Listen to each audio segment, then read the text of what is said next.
Hello students, I welcome you all to my channel Nursing 360 hashtag Nursing Knowledge.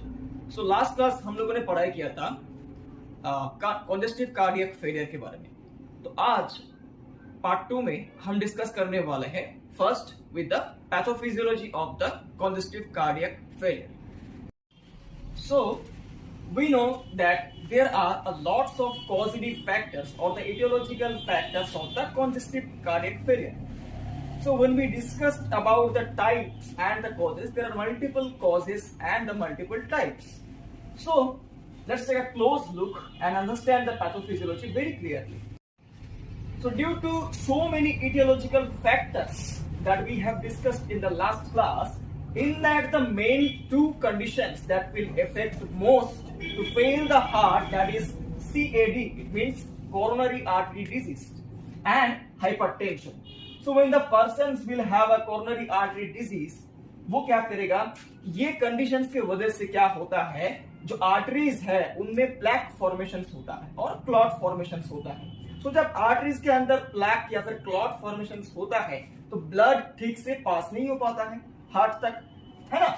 और क्या होता है, hypertension के वजह से क्या होगा, हार्ट से भी ज्यादा उसके बाहर पोर्शंस में ब्लड प्रेशर ज्यादा होता है. तो हार्ट को क्या चाहिए, हार्ट को मोर एनर्जी चाहिए to pump the blood out from the ventricles, right. तो what will happen due to hypertension, ultimately the preload and the afterload, sorry ये थोड़ा सा मिस्टेक हो गया, ये afterload होगा, okay, increased afterload will be there due to hypertension. So when these two conditions will meet together, it will reduce the stroke volume. The heart will not pump up enough blood. Heart क्या करेगा, वो ठीक से pump नहीं हो पाएगा, मतलब systole diastole ठीक से नहीं हो पाएगा. सो अल्टीमेटली क्या होगा, स्ट्रोक वॉल्यूम जो है उस पे रिड्यूस और रिडक्शन हो जाएगा. अगर स्ट्रोक वॉल्यूम अगर रिडक्शन हो जाए तो क्या कम हो जाएगा, अल्टीमेटली कार्डियक आउटपुट कम हो जाएगा. और कार्डियक आउटपुट अगर कम हो जाए तो क्या होगा, फिर हर एक ऑर्गन में, हर एक टिश्यू में हाइपोक्सिया हो जाएगा, है ना. ब्लड ठीक से वहां पे नहीं पहुंच पाएगा. तो एक nervous activity through the SNS, sympathetic nervous system की एक्टिवेट होने की वजह से क्या होगा, हार्ट अपना जो रेट है, मतलब जो हार्ट रेट है वो क्या होगा, वो इंक्रीज होगा. क्यों, क्योंकि उसको ब्लड को पंप करना है हर एक ऑर्गन में, तो इंक्रीज हार्ट रेट होगा.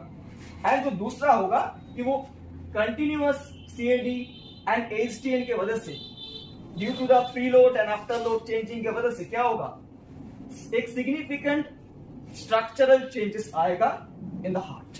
Okay, it can be too. Okay, so the structural changes होता है, उनमें जो दो कंडीशंस मेनली होता है वो क्या होता है, डीसीएम, डायलेटेड कार्डियोमायोपैथी, जहां पे क्या होगा, ओवर प्रेशर के वजह से क्या होगा, हार्ट का जो वेंट्रिकल्स है वो लार्ज हो जाएगा, एनलार्ज हो जाएगा, एंड मायोकार्डियम जो लेयर है वो थिन हो सकता है. या फिर हाइपरट्रोफिक कार्डियोमायोपैथी, जो मायोकार्डियम लेयर है वो थिक होना शुरू होगा. फिर मायोकार्डियम लेयर जब थिक होना शुरू होगा तो क्या होगा, हार्ट का जो पंपिंग एक्शंस है वो अल्टीमेटली लॉस हो जाएगा, and finally it will lead to the cardiac failure. And also जब कार्डियक आउटपुट कम हो रहा है, जब बॉडी के अंदर ब्लड ठीक से नहीं पहुंच पा रहा है, हम लोगों ने हाइपरटेंशन टॉपिक में भी डिस्कस किया था, जो दो मेन ऑर्गन है जिसपे सबसे ज्यादा इफेक्ट आएगा वो होगा kidney and liver. So kidney क्या करेगा, रिस्पॉन्स में वो रेनिन रिलीज करेगा, एंड जो लिवर से एंजियोटेंसिनोजन जो रिलीज होता है, जो प्लाज्मा में सर्कुलेट होता है, वो रिलीज होगा. फिर रेनिन और जो एंजियोटेंसिनोजन था वो दोनों का मिक्स होगा, and it will make angiotensin 1, and that angiotensin 1 again it will break to angiotensin 2 with the help of an ACE, angiotensin converting enzyme, and then finally angiotensin 2 it will trigger the adrenal gland to release the aldosterone. and ये aldosterone क्या करता है, sodium and water का जो intake है, body का जो retaining है उसको इंक्रीज करता है. फिर बॉडी के अंदर सोडियम और वाटर दोनों ही इंक्रीज हो रहा है, तो अल्टीमेटली क्या होगा, ब्लड का जो वॉल्यूम एंड जो वेलोसिटी दोनों में इंक्रीज आएगा. फिर ultimately क्या होगा? It will lead to the fluid overload.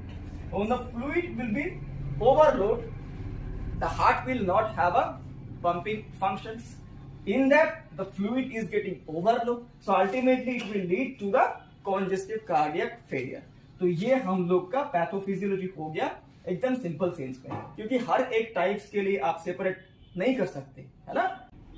सो इतने सारे टाइप्स के लिए सेपरेट पैथोफिजियोलॉजी के आप लिखोगे तो टाइम नहीं मिलेगा आपको एग्जाम के लिए, है ना? तो ये अल्टीमेट एक ऑल टुगेदर पैथोफिजियोलॉजी आप अपने कॉपी में मेंशन कर सकते हो. So now we will study about the stages and the NYHA classifications. Okay, both are quite different. According to American Heart Association, there are mainly 4 stages of heart failure. The stages actually representing that how progressive the heart failure is occurring. Okay, it means the severity of the heart failure. So in stage A, the patient will be at high risk, but there will be no specific symptoms. In stage B, there will be a structural changes due to the so many etiological factors, causative factors that we have already discussed. Due to those all factors, there will be a significant structural changes, but not that much symptoms. In stage C, due to those causative factors, there will be a changes in the cardiac output and the overload, preload, everything will be changes. So there will be a significant structural changes of the heart and there will be a severe symptoms. And in stage D, it's the extreme most stages where there will be a severe symptoms in the patients. Okay, and it need a very emergency treatment, otherwise we may lose the patient also. So these are the straight down, you can take these points, okay, based upon the American Heart Associations. So now let's talk about the New York Heart Associations, their classifications based upon the physical activity restrictions. What will happen when a person got heart failure? The symptoms will be initially started with the slow, but when it will progress, it will be a very severe symptoms for the patients. So the patients sometimes at the beginning stage, they might feel that I am feeling weakness, I can't walk properly, but at some point they will be completely physical restrictions, because they can't walk also, they can't do any exercise, because whatever work they will do, they will get tiredness. So based upon the physical functional loss, ultimately based upon the physical functional loss, the New York Heart Association, they have classified into 4 types. So the class 1, it is that the patient is at risk, but there is no physical symptoms in that much. Okay. In class 2, there will be a slight limitations of the physical activity. It means if the patient is walking or taking any overload work, the patient might feel sweating, the patient might feel dyspnea, the patient might feel tiredness. Those all are class 2. But the class 2 mobility restrictions may release by the comfort. अगर वो कुछ देर के लिए rest कर ले या फिर थोड़ा आराम कर ले, फिर वो जो उनको जो प्रॉब्लम हो रहा था, वो प्रॉब्लम क्या होगा, वो क्विकली रिलीफ हो सकता है. लेकिन स्टेज 3 में क्या होगा, जो प्रॉब्लम स्टेज 2 में हो रहा था वो और भी इंक्रीज होना शुरू होगा. It will not reduce by the rest in stage 3. and in stage 4 there is a complete restrictions of the activity. The patient can't walk, he can't get up from the bed also. Any small to small day-to-day activity will be restricted because their heart will not have a strength to function properly. Okay, that's ultimately the severe stage. Okay, so here the stage D will indicate about the stage 4. Okay, so this is the thing, very severe restrictions of the work. Okay, and it need a quick interventions. Okay, so now let's move on to the some common signs and symptoms and the diagnostic evolutions of the cardiac failure. Let's talk about the signs and symptoms and the diagnostic evolutions of congestive cardiac failure. So in the signs and symptoms, which are the common signs and symptoms that can be found with the patient of cardiac failure? The patients may have chest pain or angina, shortness of breath, or the difficulty in breathing is called dyspnea, excessive sweating, then the person can feel dizziness, feeling of nausea because of fluid overload in the heart, then cyanosis, as there will be a lack of cardiac output, so the body will not get sufficient oxygen through the blood supply. So it may lead to ultimately the paleness of the skin, and finally it will lead to the cyanosis or the bluish discolorations of the skin. Then the peripheries can be edematic. Edematic, it means there will be a swelling because of sodium and fluid retention. So, and the edema will be pitting type. Pitting in the sense of, if you are pressing that edema part, that will be, the skin will be going inside. Okay, that's called the pitting edema, and it indicating that it's because of the sodium and the fluid overload. And there can be palpitations, rapid heartbeat, and the feeling of bone heartbeat, it means palpitations. Then of course the murmur. Murmur means the abnormal sound changes of the heart. And then orthopnea. Orthopnea, it means when the patient will lay down, जब patients सो जाएगा, तब उनको breathing बहुत difficulty होगा. Until वो बैठ के मतलब अपने positions पे वापस आ जाए, उनका जो breathing difficulty है वो reduce नहीं होगा, क्योंकि यहाँ पे क्या होता है, fluid overload होता है, right? So these are the common signs and symptoms of the heart failure. So now let's talk about the diagnostic evaluations of cardiac failure. First, history collections. We have to collect the thorough history from the patients and his relatives, that what kind of diet they are following, if there are any bad habit they are following, like smoking, alcoholism, or anything other, and then the family history. If any family member they have the history of cardiac failure, that also may lead to the problematic for the future generations. So thorough history collections first we have to go for. Then we can go for a physical examinations. Okay. Then echo, right? Echo will give you the almost 90 to 95% exact results, because when we will go for the echo, it will show the fluid accumulations. Okay, and that from that we can ultimately diagnosis with the persons of congestive cardiac failure, and also we can exactly say that what type of failure it is. Then ECG, of course, if heart is not functioning properly, there will be some electrical impulses changes inside the heart will be there, and through the ECG we will come to know that what the heart status right now. And then chest X-ray. If we are doing the chest X-ray, what we will found? We will found there is a Carlis line. Okay, that is called Carlis line. Why the Carlis line will occur actually? From the heart, if the lungs is having any kind of resistance, the blood supply will not be working properly. So the blood supply, when it will not functioning properly, it will accumulating inside the pulmonary arteries, and that will be a kind of, in X-ray, it will show like a line. Okay, it will show like this kind of line, because the blood is accumulating over there, it's not getting passed. So that dark line is known as Carlis line. In chest X-ray we can find out. And another increase in the blood level, that is BNP level, will be increased in the blood. The BNP full form is B-type natriuretic peptide. It's a kind of a hormone that will be accumulating, that will be increasing if the blood is getting accumulated inside the heart. Okay, so increased BNP level will indicate the person is having CHF or congestive cardiac failure.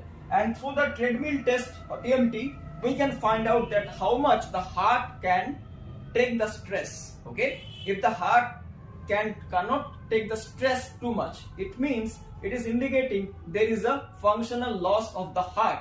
Ultimately, it's a CHD. Okay, so throughout this diagnostic evaluations, we can find out the CHD. Okay, now let's start with the treatment of the congestive cardiac failure. There are some medical treatment, and also there are some few surgical treatment is available. So As we know that there are lots of causes of the congestive cardiac failure, so the treatment also will be varies from the patient to patients. So let's start with the medical management of the CHT. When the person will have a congestive heart failure, there will be a severe shortage of oxygen in their body, as their heart will not function properly, so there will be a hypoxia in the body. To treat the hypoxia, what we will provide? We will provide the oxygen inhalation to the patients by various methods. We can use nasal cannula, we can use oxygen mask, any methods we can use, okay? And propped up the patient positions. If the patient is laying down, there will be a increased of the problem. The patients will have a breathing difficulty, right? So if you are making the patients in a like Fowler positions or high Fowler positions, the patient will feel comfortable. Then sublingually, we can provide nitroglycerin and IV nitroprusside. But when we will provide in cases of the blood pressures is high, okay, and IV furosemide, okay, it's work as a diuretics. It will relieve the excessive fluid from the body and the volume overload it will decrease, okay. As inotropes, we can provide dopamine, dobutamine, okay, in cases of hypotension. But nowadays the main drugs, that is the best drugs actually, that is norepinephrine, okay. And if the patient is having cardiac congestions, to reduce the cardiac congestions, we can use the digoxin named drug, okay. And in cases of extreme vasoconstrictions, to dilate the blood vessels, it is known as vasodilators, right? So it will work as a ACE inhibitors. ACE means angiotensin converting enzyme inhibitors. And what it will do, it will ultimately reduce the sodium and the water intake of the body, and the blood vessels will get dilated. For that, we can use so many drugs. Example like tablet losartan 25 to 30 mg. And to improve the ejection fraction from the ventricles, we can use the beta blockers, okay. And for cardiac circulatory improvement, we can use the norepinephrine. And as we have studied, there are lots of causes of the cardiac failure. So if the causes is from anemia, we have to take a precautions, and also we have to treat their anemic conditions. And if it is from kidney failure, it means due to kidney fail, if the patient is getting congestive heart failure, we have to send the patients for dialysis to maintain the kidney functions and to maintain the purifications of the body, right? And then if the cardiac failure is related to prolonged infections like pericarditis, myocarditis, endocarditis, to treat the infections, we need a proper antibiotic therapy. So these are the basic medical treatment of the CHT based upon the conditions, based upon the need of the patients. We have to select and we have to provide, okay. So let's discuss the surgical management. Surgical management, the first is coronary angioplasty.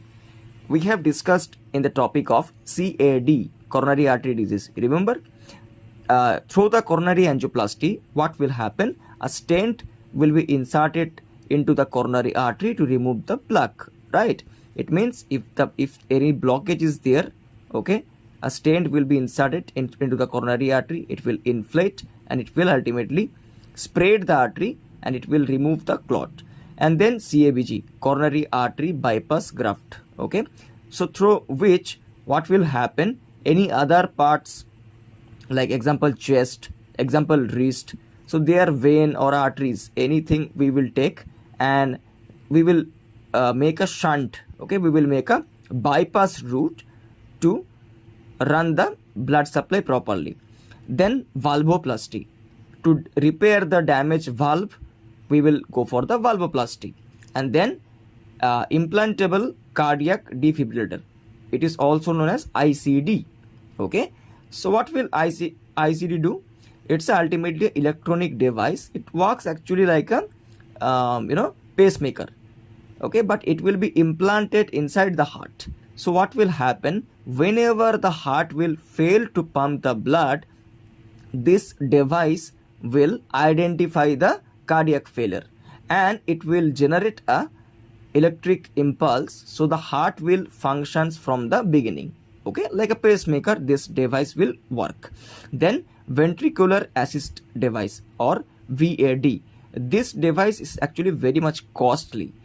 This device we will use usually when the ventricle will fail to pump the blood, right? So to support the ventricle, this device will be used, and it is mainly used before the heart transplantations. So after all this surgical management, when it will fail, ultimately the patients will be sent for the heart transplantations, okay, which is the final solutions for the congestive cardiac failure. Okay, so these are the overall management that we have studied. If you like our classes, please share the video, like the video, and definitely subscribe the channel and share this video with your friends too. Thank you all. Take care.